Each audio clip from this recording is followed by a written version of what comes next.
Hello friends, welcome to the success Kendra. Friends देखिए, आज इस सेशन में हम लोग बीपीएससी टीआरई 3.0 यानी कि बीपीएससी टीचर 3.0 जो न्यू वैकेंसी 2024 में आई हुई है, जिसका एग्ज़ाम मार्च 2024 में लिया जाएगा। फ्रेंड्स उसके लिए आज हम लोग बीपीएससी टीआरई 2.0 जो 2023 में दिसंबर महीने में लिया गया था, उसमें जितने भी करंट अफेयर्स के प्रश्न पूछे गए हैं उन सभी प्रश्नों को आज हम लोग एक ही सेशन में कवर करने वाले हैं।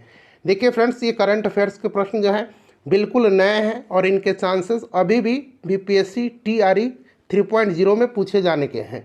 वैसे भी आपको पिछले एक साल का करंट अफेयर्स पढ़ करके जाना है, तो ये अभी रिसेंटली करंट अफेयर्स पूछे गए हैं, इनके चांसेस अभी भी बनते हैं आपकी एग्जामिनेशन में पूछे जाने के। फ्रेंड्स, अगर आप चैनल पर पहली बार विजिट कर रहे हैं तो चैनल को सब्सक्राइब कर लीजिएगा और जो बगल में बेल आइकन है, घंटी का निशान है, उसको ज़रूर दबा लीजिएगा, ताकि जब भी बीपीएससी टीआरई 3.0 न्यू वैकेंसी 2024 से संबंधित कोई भी इंपॉर्टेंट वीडियो अपलोड किया जाए तो उसका नोटिफिकेशन सबसे पहले आपके पास पहुंच जाए।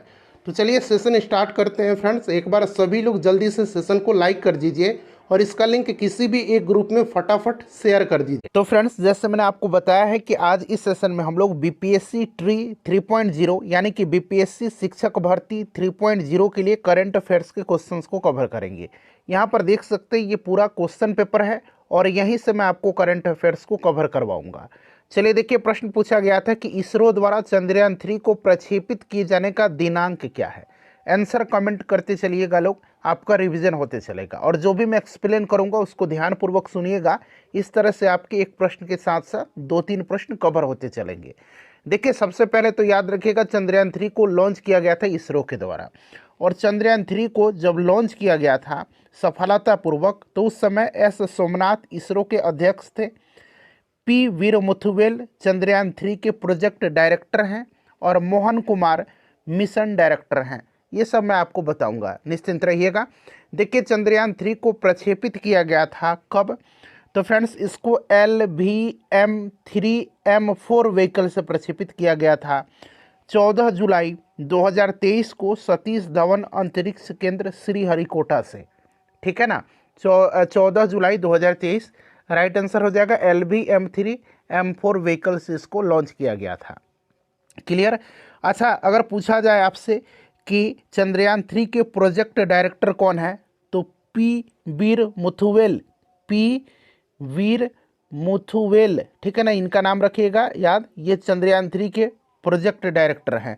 अच्छा, चंद्रयान 3 के मिशन डायरेक्टर अगर पूछा जाता तो मिशन डायरेक्टर मोहन कुमार हैं। प्रोजेक्ट डायरेक्टर कौन है, पी वीर मुथुवेल, और मिशन डायरेक्टर कौन है, मोहन कुमार हैं। ये सारे पॉइंट्स आपको ध्यान रखना है। और ध्यान रखिएगा फ्रेंड्स, अगर हम बात करें तो भारत चंद्रमा के दक्षिणी ध्रुव पर पहुंचने वाला दुनिया का पहला देश बन गया है। कहाँ पर, दक्षिणी ध्रुव पर पहुंचने वाला। और अमेरिका, रूस और चीन के बाद भारत चंद्रमा पर सॉफ्ट लैंडिंग करने वाला चौथा देश बन गया है। तो ये सब भी आप याद रखिएगा। चलिए, उसके बाद अगला प्रश्न करेंगे। चलिए आते हैं नेक्स्ट क्वेश्चन पर। हम लोग यहाँ पर आइए, नेक्स्ट क्वेश्चन यहाँ से है करंट अफेयर्स का। देखिए, प्रश्न पूछा गया है कि फीफा महिला विश्व कप 2023 फुटबॉल फाइनल किस टीम ने जीता है। तो देखिए, फीफा महिला विश्व कप जो फुटबॉल का हुआ था 2023 में, इसका आयोजन ऑस्ट्रेलिया और न्यूजीलैंड में किया गया था। ठीक है ना, याद रखिएगा। और फ्रेंड्स, इसमें स्पेन ने इंग्लैंड को हरा करके यह खिताब जीता है। तो यहाँ पर देखिए स्पेन दिया हुआ है विनर था और इंग्लैंड जो था इसमें रनर अप था। तो ये सभी पॉइंट्स फ्रेंड्स ध्यान रखते चलिएगा। सभी ऑप्शन को देख लीजिए, ABCDE भी है, उपरोक्त में से एक से अधिक और उपरोक्त में से कोई नहीं। जो बीपीएससी ट्री का जो पैटर्न है प्रश्न पूछने का, आप देख भी सकते हैं। फ्रेंड्स, आगे बढ़ने से पहले मैं आपको बीपीएससी ट्री 3.0 एग्जाम 2024 की बेस्ट बुक के बारे में बता दूं, जो कि चक्षु पब्लिकेशन का है। यहाँ पर फ्रेंड्स आप देख भी सकते हैं बीपीएससी बिहार शिक्षक बहाली। और देखिए, ये प्राथमिक विद्यालय अध्यापक यानी कि प्राइमरी स्कूल टीचर भर्ती परीक्षा के लिए यह स्टडी गाइड है, संपूर्ण स्टडी गाइड है। यहाँ पर आप देख भी सकते हैं फ्रेंड्स। मैं आपको बता दूं, देखिए विषय सूची जो है, जैसे आप जानते हैं कि जो प्राइमरी टीचर में है 1 से 5 तक में आपका लैंग्वेज का पेपर होता है पेपर 1 में। और देखिए लैंग्वेज में यहाँ पर आप देख सकते हैं इंग्लिश पूरा सिलेबस के साथ दिया गया है और हिंदी पूरा सिलेबस के साथ दिया गया है। साथ ही साथ यहाँ पर देखिए पेपर 2 जो सामान्य अध्ययन का होता है उसमें आपका मेंटल एबिलिटी टेस्ट यानी कि रीजनिंग पूरा यहाँ पर विस्तार से दिया गया है। उसी प्रकार से यहाँ पर देखिए इंडियन हिस्ट्री दिया गया है। इंडियन हिस्ट्री में आपका एंशिएंट और मेडाइवल दोनों दिया गया है। और यहाँ पर आप देख सकते हैं जो अलग से बीपीएससी ट्री में भारतीय राष्ट्रीय आंदोलन, इंडियन नेशनल मूवमेंट यानी कि जो मॉडर्न हिस्ट्री वाला सेक्शन है वो भी यहाँ पर कंप्लीट दिया गया है। यहाँ पर देखिए भारत का भूगोल यानी कि ज्योग्राफी ऑफ इंडिया और यहाँ पर विश्व का भूगोल यानी कि वर्ल्ड ज्योग्राफी ये भी पूरा कंप्लीट दिया गया है। उसके पास यहाँ पर देख सकते हैं पॉलिटी वाला पूरा यहाँ पर डिटेल में दिया गया है। यहाँ पर देखिए इकोनॉमिक्स दिया गया है, इंडियन इकोनॉमी। उसी प्रकार यहाँ से देख लीजिएगा साइंस वाले सेक्शन में फ्रेंड्स देखिए यहाँ पर आपका केमिस्ट्री है, बायोलॉजी है, पूरा सिलेबस कवर किया गया है। और यहाँ पर देख सकते हैं गणित भी है और यहाँ पर देखिए फिजिक्स भी दिया गया है। पूरा यह बुक कंप्लीट बुक है जो कि आपकी प्रिपरेशन में 4 चांद लगाएगा। और देखिए जैसे कि मैंने आपको बताया है कि बिहार से रिलेटेड भी यहाँ पर बहुत सारे फैक्ट्स दिए गए हैं। यहाँ पर देखिए पूरा बिहार से रिलेटेड फैक्ट्स दिया गया है और देखेंगे यहाँ पर बिहार से संबंधित आपको 100+ MCQ भी इस बुक में दिया गया। देखिए फ्रेंड्स चक्षु पब्लिकेशन का बीपीएससी ट्री 3.0 अन्य एग्जाम के लिए भी बुक आता है जो कि आप बुक को खरीद करके अपनी तैयारी को और भी मजबूत कर सकते हैं। चलिए उसके बाद नेक्स्ट क्वेश्चन है द एग्जॉर्सिस्ट सर्वश्रेष्ठ पिक्चर ऑस्कर के लिए नामांकित होने वाली पहली डरावनी फिल्म है जिसका निर्देशक विलियम फ्राइडकिन का हाल ही में 87 वर्ष की आयु में निधन हो गया है। यह फिल्म इसी नाम से लिखे गए किसके उपन्यास पर आधारित है? यानी कि द एग्जॉर्सिस्ट जो है यह इसी नाम से लिखी गई है और यह उपन्यास पर लिखी गई है। उस उपन्यास का लेखक का नाम पूछा जा रहा है तो उसको लिखा है किसने? देखिए ऑप्शन ई और डी आपको पता है। डी जो है उपरिक्त में से एक से अधिक है और ई जो है उपरिक्त में से कोई नहीं है, तो इसको आप ध्यान रखिएगा। इसको लिखा है विलियम पीटर ब्लाटी ने और इसको लिखा है 1971 में, ठीक है ना। यह अमेरिका के हैं पीटर ब्लाटी, विलियम पीटर ब्लाटी, ठीक है ना। ये राइटर हैं, डायरेक्टर हैं और प्रोड्यूसर भी हैं। तो ध्यान रखिएगा ऑप्शन बी राइट आंसर हो जाएगा किस उपन्यास के? द एग्जॉर्सिस्ट, ठीक है ना।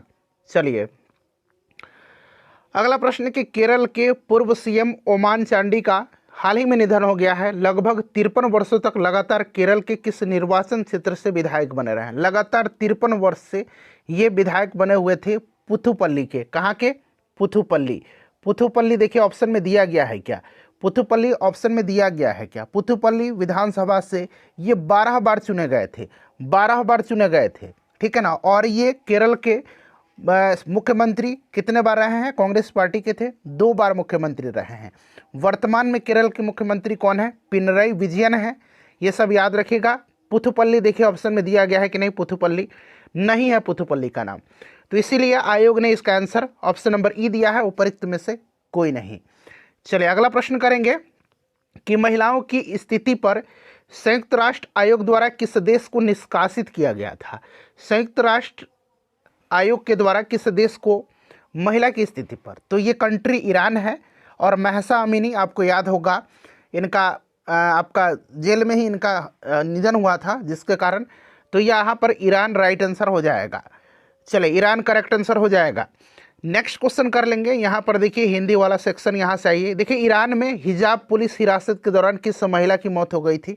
तो मैंने अभी आपका नाम भी बता दिया, महसा अमीनी। देखिए महसा अमीनी राइट आंसर हो जाएगा, ठीक है ना। चलिए उसके बाद नेक्स्ट क्वेश्चन कर लेंगे कि क्षय रोग मुक्त भारत अभियान के राष्ट्रीय राजदूत और निक्षय मित्र का नाम क्या है? महत्वपूर्ण प्रश्न है अभी भी ये सारे के सारे। BPSC tree 3.0 current affairs 2024 important question है आपके लिए। तो फ्रेंड्स यह दीपा मलिक हैं और दीपा मलिक को याद रखिएगा, ये भारत की राष्ट्रीय पैरा ओलंपिक समिति के अध्यक्ष भी हैं। चलिए उसके बाद अगला प्रश्न करेंगे। यहाँ से है अगला प्रश्न। देखिए H1 गगनयान के मानव मिशन में कितने दिनों के लिए कितने अंतरिक्ष यात्रियों को भेजा जाना है? आयोग ने इसका आंसर दिया है आपका यहाँ पर देखिए ऑप्शन नंबर सी 3 अंतरिक्ष यात्री 7 दिनों के लिए। लेकिन अभी मैंने पढ़ा है कि 3 अंतरिक्ष यात्री 3 दिनों के लिए भेजे जा रहे हैं। 3 अंतरिक्ष यात्री 3 दिनों के लिए। एक बार आप लोग कन्फर्म कर दीजिए, ठीक है ना, कि क्या सही है।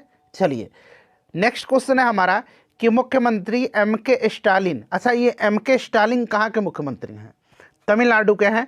इन्होंने कहाँ महाकवि सुब्रमण्यम भरतियार की प्रतिमा का अनावरण किया है?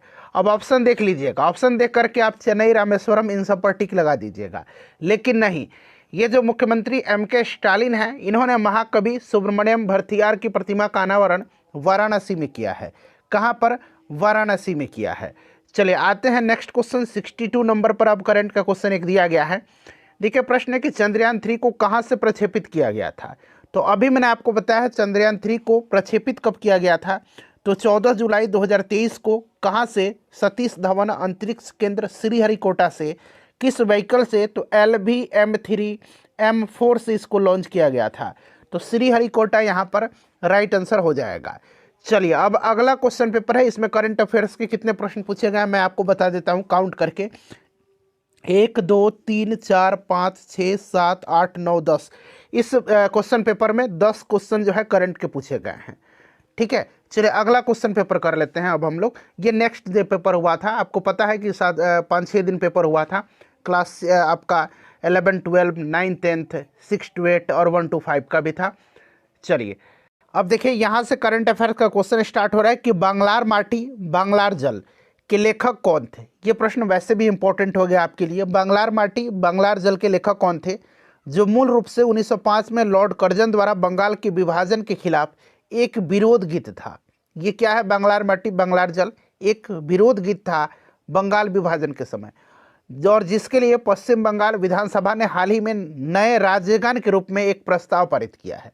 तो पूछा गया बांग्लार माटी बांग्लार जल के लेखक का नाम आपसे, तो ये रविन्द्रनाथ टैगोर जी हैं। Option number B correct answer हो जाएगा। और देखिए एक फेस्टिवल है पोइला बैसाख, याद रखिएगा पोइला बैसाख। ये पोइला बैसाख जो है इसको पश्चिम बंगाल ने राज्य दिवस के रूप में नामित करने के लिए प्रस्ताव पारित किया है। और पोइला बैसाख जो है बंगाली कैलेंडर का पहला दिन है और हर साल 15 अप्रैल के दिन बंगाली लोगों के दिन द्वारा यह मनाया जाता है पोइला बैसाख। तो इसे भी आप ध्यान रखिएगा। चलिए हाल ही में उद्घाटित किए गए भारत के नए संसद भवन के वास्तुकार कौन है। अच्छा, जो नया संसद भवन है उससे संबंधित पॉइंट्स याद रखिएगा। नया संसद भवन का आकार त्रिभुजाकार है, इसके वास्तुकार बिमल पटेल हैं और इसका उद्घाटन 28 मई 2023 को किया गया।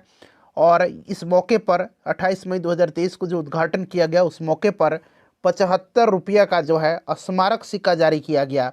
इसमें लोकसभा की 88 जो है सदस्य के लिए सीट है और राज्यसभा के लिए 384 सदस्य के बैठने के लिए क्षमता है। ठीक है, लोकसभा के 888 और राज्यसभा के 384। इनको जोड़ दीजिएगा 8 4 12 8 8 16 1 17 8 3 11 1 12 1272। ठीक है ना, याद रखिएगा सब। चलिए उसके बाद नेक्स्ट क्वेश्चन कर लेंगे कि 76वें कांस फिल्म महोत्सव मई 2023 में निम्नलिखित में से कौन सी भारतीय फिल्म प्रदर्शित की गई थी। 1 साल पुराना करंट अफेयर्स आपको पढ़ के जाना है कम से कम। ठीक है ना, तो देखिए ये जो आपकी फिल्म है ये अनुराग कश्यप की कैनेडी है और कनु बहल की आगरा है। तो 1 से अधिक इसका राइट आंसर हो जाएगा, 1 से अधिक दिया भी गया है। चलिए उसके बाद नेक्स्ट क्वेश्चन है हमारा कि अजाली ओस्मानी, ध्यान रखिएगा ये नाम अजाली ओस्मानी, जिन्होंने अफ्रीकी संघ के वर्तमान अध्यक्ष के रूप में नई दिल्ली में G20 शिखर सम्मेलन में भाग लिया। जो G20 का सबसे नया सदस्य बन गया है वे अफ्रीकी संघ की किस देश के राष्ट्रपति हैं। देखिए G20 का शिखर सम्मेलन 2023 में भारत में हुआ था। ठीक है ना, और उसमें अफ्रीकी संघ के जो अध्यक्ष हैं अजाली ओस्मानी, इन्होंने हिस्सा लिया था। और ये जो अफ्रीकी संघ है ये G20 का मेंबर बन गया है, इसीलिए अब G20 ना होकर के अब ये G21 बन गया है। इस चीज़ को ध्यान रखिएगा। और 2024 में इसका आयोजन जो होगा बैठक का G21 हो गया है, अब इसका ब्राज़ील में होगा। इस चीज़ को ध्यान रखिएगा। और अजाली ओस्मानी जो हैं ये भी ध्यान रखिएगा, ये अफ्रीकी संघ के अभी वर्तमान में अध्यक्ष भी हैं। और ये कहाँ के राष्ट्रपति हैं तो कोमोरस के हैं। कहाँ के? कोमोरस के ये राष्ट्रपति, यहाँ पर दिया भी गया है। देखिए कोमोरस के ये राष्ट्रपति हैं। ठीक है, कोमोरस की राजधानी अगर पूछ लिया जाए तो यहाँ की राजधानी मोरोनी है, मोरोनी। ठीक है ना। चलिए देखिए मानवाधिकार दिवस प्रतिवर्ष कब मनाया जाता है। तो आप सभी को पता है प्रत्येक वर्ष 10 दिसंबर के दिन मानवाधिकार दिवस मनाया जाता है। और इस वर्ष यानी कि 2023 में इसका थीम था फ्रीडम इक्वलिटी एंड जस्टिस, क्या है? Justice for all. Freedom equality and justice for all. ठीक है ना, याद रखिएगा। चलिए उसके बाद देखिए पूछा गया था नेक्स्ट क्वेश्चन यहाँ से है, एक प्रश्न इसी में पूछा गया था, शायद आपको दिखा देता हूँ। दिवस और दिवस पर ही था शायद पूछा गया था कि पृथ्वी, हाँ, 22 अप्रैल को किस रूप में मनाते हैं। तो 22 अप्रैल को क्या मनाया जाता है, 22 मार्च के दिन जल दिवस मनाया जाता है, और 22 अप्रैल के दिन आपको पता है विश्व पृथ्वी दिवस मनाया जाता है।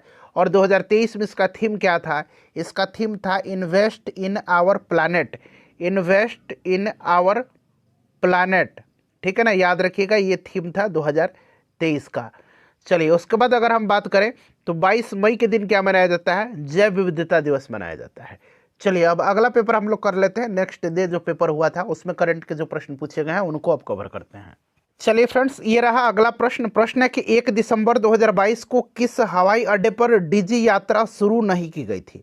देखिए 1 दिसंबर 2022 को किस हवाई अड्डे पर डीजी यात्रा शुरू नहीं हुई थी।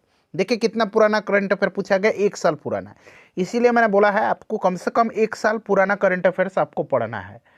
चलिए तो ये कहाँ कहाँ पर हुआ था, तो देखिए ये स्टार्ट किया गया था नई दिल्ली, वाराणसी और बेंगलुरु में। नई दिल्ली, वाराणसी और बेंगलुरु, ये 3 शहर में स्टार्ट किया गया था डीजी यात्रा, ठीक है ना। नई दिल्ली, वाराणसी और बेंगलुरु, रायपुर में नहीं किया गया था, ठीक है ना, ध्यान रखिएगा रायपुर। और फिलहाल यह 13 हवाई अड्डों पर उपलब्ध है। कितने, 13 हवाई अड्डों पर फिलहाल वर्तमान में यह उपलब्ध है। उसके बाद देखिए गणतंत्र दिवस 26 जनवरी 2023 को मुख्य अतिथि कौन थे। तो 2023 में जो मुख्य अतिथि थे ये आपका मिस्र के राष्ट्रपति अब्देल फतेह अल सीसी थे। और 2024 में कौन है, 2024 में आपके फ्रांस के राष्ट्रपति इमैनुअल मैक्रो हैं, याद रखिएगा। और देखिए 75वां गणतंत्र दिवस था इस वर्ष 2024 में। और देखिए संस्कृति मंत्रालय का जो आपका झांकी था, थीम था भारत लोकतंत्र की जननी, उसी को प्रथम पुरस्कार जो है झांकी का दिया गया है, ये भी आप साथ साथ ध्यान रखिएगा। चलिए 5वां यूरोपीय संघ भारत प्रतियोगिता सप्ताह 2022 कहाँ आयोजित किया गया था। तो इसका आयोजन नई दिल्ली में हुआ था। ऑप्शन सी राइट आंसर हो जाएगा। आप याद रखिएगा 5वां यूरोपीय संघ भारत प्रतियोगिता सप्ताह नई दिल्ली में आयोजित किया गया था, अभी 6ठा आयोजित नहीं हुआ है। चलिए उसके बाद अगला प्रश्न देखिए पूछा गया है कि सूर्य का अध्ययन करने के लिए 2 सितंबर 2023 को लॉन्च इसरो के आदित्य L1 मिशन का परियोजना निदेशक कौन है। देखिए आपके परियोजना निदेशक अभी मैंने आपको बताया भी था किसका, चंद्रयान 3 का प्रोजेक्ट डायरेक्टर वीर मुथुवेल थे, ठीक है, और मिशन डायरेक्टर मोहन कुमार थे। और यहाँ अब आदित्य L1 का पूछा गया है। L1 को लॉन्च किया गया था, डेट 2 सितंबर 2023 याद रखिएगा, जैसे कि चंद्रयान 3 का पूछा गया था, तो ये भी आप ध्यान रखिएगा, ठीक है ना। और देखिए इसको लॉन्च किया गया था श्रीहरिकोटा से PSLV C57 से, PSLV C57 से इसको लॉन्च किया गया था, ठीक है ना, याद रखिएगा। और आदित्य L1 के यहाँ पर पूछा गया है क्या, मिशन के परियोजना निदेशक यानी कि प्रोजेक्ट डायरेक्टर कौन है, निगार साजी। कहाँ पर दिया गया, option number C right answer हो जाएगा, निगार साजी। क्लियर ना। चलिए उसके बाद नेक्स्ट क्वेश्चन कर लेंगे कि संयुक्त राज्य अमेरिका में कौन सा राज्य विधायिका का पहला राज्य बन गया। राज्य पूछा गया है न कि शहर, ध्यान रखिएगा, शहर नहीं पूछा गया, राज्य पूछा गया है, ठीक है। राज्य विधायिका का पहला राज्य बन गया जिसने दक्षिण एशियाई मुल्क के लोगों के लिए जाति के आधार पर भेदभाव को गैर कानूनी घोषित करने के लिए मतदान किया है, जिनका आरोप है कि उन्हें रोजगार और आवास में निष्पक्षता के लिए पारंपरिक अमेरिकी सुरक्षा उपायों से बाहर रखा गया है। तो ये कौन सा जो है आपका पहला राज्य बन गया है, तो ये राज्य पहला बन गया, यहाँ पर ऑप्शन लिख लीजिएगा। सिएटल नहीं करिएगा, सिएटल बहुत लोगों को याद होगा। तो सिएटल जो है ये शहर है जो जाति आधारित भेदभाव पर प्रतिबंध लगाने वाला पहला शहर बना अमेरिका का, ठीक है। ये राज्य कैलिफोर्निया था जिसने दक्षिण एशियाई मुल्क के लोगों के लिए जाति के आधार पर भेदभाव को गैर कानूनी घोषित किया है, याद रखिएगा। चलिए अगला प्रश्न है कि हाल ही में किस देश ने रूबेला के सफल उन्मूलन की घोषणा किया है। रूबेला के सफल उन्मूलन की घोषणा भूटान और तिमोर लेस्ते ने किया। किसने, भूटान और तिमोर लेस्ते ने। तो यहाँ पर देखिए भूटान का नाम दिया गया है, भूटान यहाँ पर, और तिमोर लेस्ते का भी नाम आप याद रखिएगा। चलिए उसके बाद देखिए अमेरिका द्वारा लीजन ऑफ मेरिट सम्मान किसे दिया गया। तो ऑप्शन के हिसाब से हम बात करें तो ये आपका दलवीर सिंह सुहाग, जनरल दलवीर सिंह सुहाग को 2018 में दिया गया था। और 2020 में प्रधानमंत्री नरेंद्र मोदी को लीजन ऑफ मेरिट सम्मान दिया गया था डोनाल्ड ट्रंप के समय में। तो नरेंद्र मोदी का नाम तो नहीं है, दलवीर सिंह सुहाग है, ऑप्शन ए करेक्ट आंसर हो जाएगा। चलिए इंडिया प्राइड प्रोजेक्ट का उद्देश्य पूछा गया है कि क्या है। इंडिया प्राइड प्रोजेक्ट का उद्देश्य जो है या आपका भारतीय विरासतों को वापस भारत लाना है, ठीक है ना। ऑप्शन नंबर यहाँ पर सी राइट आंसर हो जाएगा। चलिए उसके बाद देखिए अगला प्रश्न पूछा गया है, इसी में होगा अगला प्रश्न। देखिए कहाँ पर पूछा गया है कि हाँ, उस देश का नाम बताइए जो पहले G21 की मेजबानी करेगा। अब पहला शब्द इसलिए लग गया है कि इसमें अफ्रीकी संघ मिल गया है G20 में, तो अब G21 हो गया। तो G21 का, चूंकि 21 बनने के बाद पहला सम्मेलन होगा इसका 2024 में, जो कि कहाँ पर होगा, तो ये ब्राजील में होगा, ठीक है। चलिए अब आते हैं नेक्स्ट क्वेश्चन कर लेंगे अब। चलिए देखिए अगला प्रश्न है कि निम्नलिखित कथनों पर विचार करें। करंट का क्वेश्चन है देखिए चंद्रयान 3 से, और उपरोक्त कथन में से कौन सा सही है, यहाँ से आपको 3 कथन में से आंसर चुन करके बताना है। देखिए चंद्रयान 3 भारत का एक महत्वपूर्ण अंतरिक्ष मिशन नहीं है, बिल्कुल अंतरिक्ष मिशन है, ये गलत हो गया। चंद्रयान 3 के साथ भेजे गए विक्रम लैंडर और प्रज्ञान रोवर, विक्रम का लैंडर जो है विक्रम है और रोवर जो है प्रज्ञान है, नाम याद रखिएगा, अपना कार्य ठीक से नहीं किए, गलत दिए गए, ठीक से कार्य किए। और चंद्रमा पर यान उतारने वाला देशों की सूची में भारत चौथे स्थान पर है। तो अभी मैंने आपको बताया भी था कि भारत चंद्रमा के दक्षिणी ध्रुव पर पहुंचने वाला दुनिया का पहला देश है, लेकिन अमेरिका, रूस, चीन के बाद दक्षिणी ध्रुव पर जो है आपका सॉफ्ट लैंडिंग करने वाला भारत जो है पहला देश, चौथा देश है। तो इस तरह से ये स्टेटमेंट सही है, दक्षिणी ध्रुव पर पहुंचने वाला पहला, लेकिन चंद्रमा पर सॉफ्ट लैंडिंग करने वाला चौथा देश है, ये सही है। तो केवल 3 सही है, जो कि ऑप्शन नंबर यहाँ पर देखिए बी में दिया गया है। देखिए संयुक्त राष्ट्र मुख्यालय में स्थापित महात्मा गांधी का प्रतिमा का निर्माण किसने किया, कहाँ पर, तो संयुक्त राष्ट्र मुख्यालय में स्थापित महात्मा गांधी जी के प्रतिमा का निर्माण किसने किया था, तो फ्रेंड्स ये राम सुतार जी ने किया। Option number B right answer हो जाएगा, ध्यान रखिएगा। चलिए अगला प्रश्न है, यहाँ पर देख लीजिएगा कि निम्नलिखित में से कौन सा देश उन 3 देशों में से नहीं था जिसके लिए नोबेल फाउंडेशन ने अपनी निमंत्रण नीति को उलट दिया और उन्हें अपने 2023 कार्यक्रमों के लिए आमंत्रित किया। देखिए दरअसल जो है रूस, ईरान और बेलारूस, इन तीनों कंट्री पर जो है इन्होंने निमंत्रण भेजा था, लेकिन बाद में उसको निमंत्रण वापस ले लिया। यहाँ पर प्रश्न उल्टा पूछ दिया, निमंत्रण को भेज करके अपनी निमंत्रण नीति को उलट दिया और उन्हें अपने 23 कार्यक्रमों के लिए आमंत्रण किया। नहीं, आमंत्रण खत्म कर दिया, निमंत्रण तो भेजा था लेकिन आमंत्रण कैंसिल कर दिया। तो इनमें से कोई नहीं राइट आंसर हो जाएगा, ठीक है ना। ऑप्शन नंबर ई राइट आंसर इसका हो जाएगा, निमंत्रण वापस ले लिया इन तीनों देशों से। देखिए इनमें से कौन मणिपुर में राहत और पुनर्वास की निगरानी करने के लिए अगस्त 2023 में भारत के सर्वोच्च न्यायालय द्वारा नियुक्त उच्च न्यायालय के पूर्व न्यायाधीशों के पैनल में नहीं थे। और करंट अफेयर्स में आपको सेट वाइज कवर करवाऊंगा, 15-20 वीडियो कवर करवा दूंगा 50-50 क्वेश्चन का, ताकि आप 800-900 क्वेश्चन कंप्लीट कर लें। तो स्टार्ट किया जाएगा, सपोर्ट करिएगा, सब कुछ किया जाएगा यहाँ पर। तो फ्रेंड्स देखिए अगर हम बात करें तो जम्मू कश्मीर हाई कोर्ट के पूर्व CGI यानी कि चीफ जस्टिस, CGI नहीं कहेंगे क्योंकि चीफ जस्टिस ऑफ इंडिया होता है CGI का, CJ कहिए, चीफ जस्टिस, ठीक है ना। जम्मू कश्मीर हाई कोर्ट के पूर्व मुख्य न्यायाधीश गीता मित्तल की अगुवाई में आपका बॉम्बे हाई कोर्ट के पूर्व जज शालिनी P जोशी और दिल्ली हाई कोर्ट के पूर्व जज आशा मेनन की अध्यक्षता में, आशा मेनन का भी नाम आप याद रखिएगा, आशा मेनन की अगुवाई में, अध्यक्षता मतलब अगुवाई करे तो आपका गीता मित्तल, P जोशी और आशा मेनन, इन्हीं की तीनों की। तो यहाँ पर न्यायमूर्ति ज्ञान सुधा मिश्रा नहीं थे। तो option number A right answer हो जाएगा। चलिए अगला प्रश्न कर लेंगे कि अगस्त 2023 में बर्लिन जर्मनी में आयोजित विश्व तीरंदाजी चैंपियनशिप में व्यक्तिगत कंपाउंड स्वर्ण पदक जीतने वाले सबसे कम उम्र के वरिष्ठ विश्व चैंपियन और पहले खिलाड़ी कौन बने हैं। तो इस खिलाड़ी का नाम क्या है, इनका नाम याद रखेंगे, अदिति स्वामी है, अदिति स्वामी करेक्ट आंसर हो जाएगा।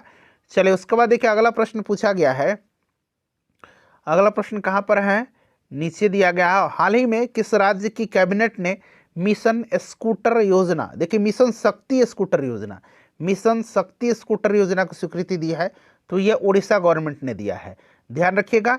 चलिए नेक्स्ट क्वेश्चन कर लेंगे अब। देखिए अगला प्रश्न है कि एलन मस्क द्वारा सिग्नेचर ब्लू बर्ड लोगो को बदल करके एक्स लोगो की घोषणा करने से पहले 2012 में अपने अंतिम संस्करण में ट्विटर के प्रतिष्ठित बर्ड के निर्माता के रूप में किसे माना जाता है। तो राइट आंसर इसका क्या हो जाएगा, तो फ्रेंड्स इसका करेक्ट आंसर मार्टिन ग्रासर हो जाएगा, ठीक है ना, ध्यान रखिएगा।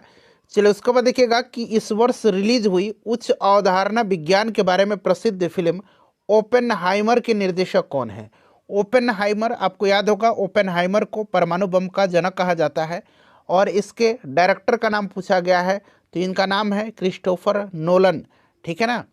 चलिए उसके बाद देखिएगा कि निम्नलिखित में से किसने राष्ट्रमंडल खेलों 2026 संस्मरण की मेजबानी से इसके आयोजन पर भारी अनुमानित व्यय के कारण अपना नाम वापस ले लिया है?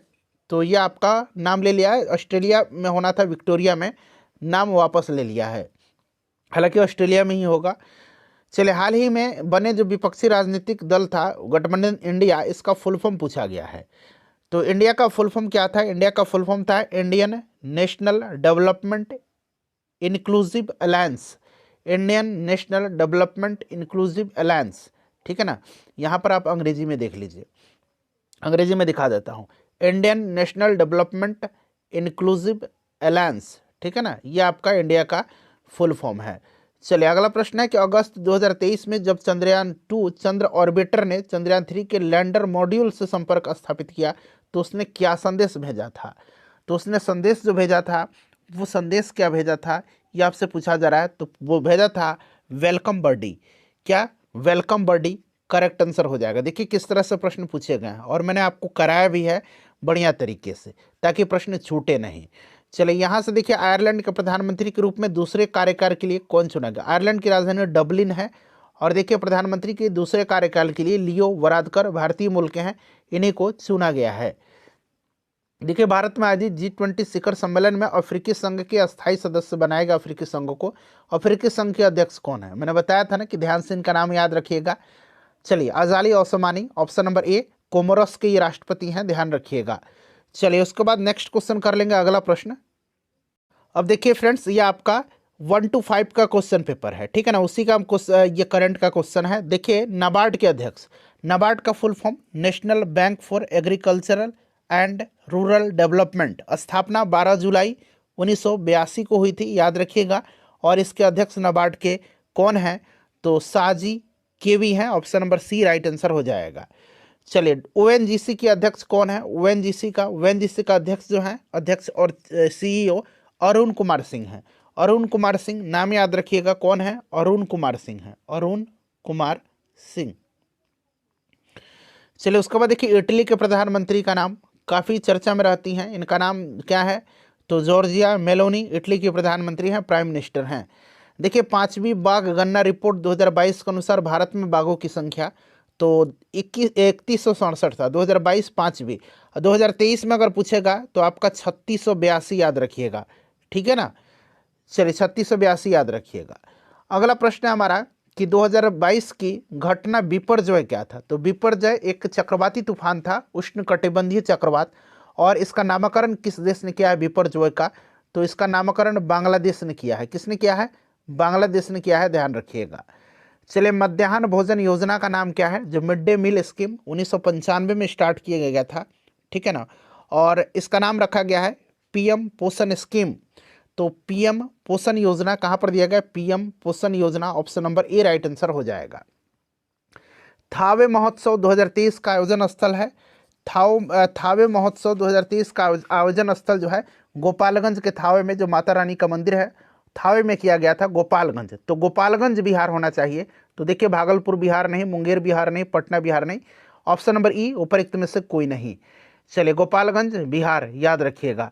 चलिए ये वाला प्रश्न है कि बिहार स्टेट की स्टेट आइकन कौन है? बिहार सरकार की स्टेट आइकन जो है ये कौन है? मैथिली ठाकुर हैं। चलिए अगला प्रश्न करेंगे फ्रेंड्स, यहाँ से है नेक्स्ट क्वेश्चन हमारा कि जल जीवन मिशन की सकल बजट राशि, ये पिछला बजट पूछा गया है, तो उस समय 70,000 करोड़ रुपया, और अभी जो है जल शक्ति मंत्रालय को 2024-25 के अंतरिम बजट में 98,418 करोड़ रुपये का जो है राशि आवंटित किया गया है। और इस राशि में से 71% जो होगा हिस्सा जल जीवन मिशन के लिए होगा। ये चीज़ अभी के लिए आप याद रखिएगा। चलिए उसके बाद नेक्स्ट क्वेश्चन है कि क्लस्टर आधारित गाँव के विकास की योजना का नाम क्या है? तो फ्रेंड्स इसका नाम है doctor Shyama Prasad Mukherjee rurban mission, option number B correct answer हो जाएगा। The Chipko movement a people's history नामक पुस्तक के लेखक कौन है? The Chipko movement a people's history पुस्तक को लिखा किसने है? तो इसको लिखा है फ्रेंड्स बताइए, शेखर पाठक ने लिखा है, ठीक है ना। चलिए, विश्व ब्रेल लिपि दिवस कब मनाया जाता है? तो ये प्रत्येक वर्ष 4 जनवरी के दिन विश्व ब्रेल लिपि दिवस मनाया जाता है, ध्यान रखिएगा, ठीक है ना। चलिए उसके बाद देखिए अगला प्रश्न पूछा गया है कि भारत गौरव पर्यटक रेलगाड़ी के संबंध में कौन सा कथन सही है। भारत गौरव पर्यटक रेलगाड़ी के संबंध में कौन सा तथ्य सही कथन जो है आपको इसका 16 अप्रैल 2023 को शुभारंभ हुआ था, बिल्कुल ये सही दिया गया है। और नई दिल्ली रेलवे स्टेशन से इसकी शुरुआत हुई थी, ये भी स्टेटमेंट सही है। बाबा साहब अम्बेडकर की जयंती के अवसर पर ये नई दिल्ली से इंदौर होते हुए इनका जो बर्थ प्लेस है वहाँ तक गया था। तो एक से अधिक इसका राइट आंसर हो जाएगा, जो कि ऑप्शन नंबर डी में दिया गया, उपरोक्त में से एक से अधिक। चलो उसके बाद देखिए अज्ञात शवों के डीएनए का डेटाबेस रखने वाला भारत का प्रथम राज्य। अज्ञात शवों के डीएनए के डाटाबेस रखने वाला जो प्रथम राज्य है यह राज्य हिमाचल प्रदेश बना हुआ है, option number A right answer इसका हो जाएगा। चलिए देखिए आसियान 2023 के शिखर सम्मेलन का आयोजक देश कौन सा है। जिसका आयोजन हुआ था आसियान का जकार्ता में, इंडोनेशिया में हुआ था, तो राइट आंसर यहाँ पर देखिए इंडोनेशिया करेक्ट आंसर हो जाएगा। उसके बाद देखिए 10 मई 2023 को पीटर्सबर्ग क्लाइमेट डायलॉग सम्मेलन की मेजबानी करने वाला देश कौन सा है। तो देखिए 10 मई 2023 को पीटर्सबर्ग क्लाइमेट डायलॉग सम्मेलन की मेजबानी करने वाला जो कंट्री है फ्रेंड्स ये जर्मनी है। तो जितने भी प्रश्न बीपीएससी ट्री 2.0 में करंट अफेयर्स के प्रश्न पूछे गए थे उनको मैंने कंप्लीट करा दिया है।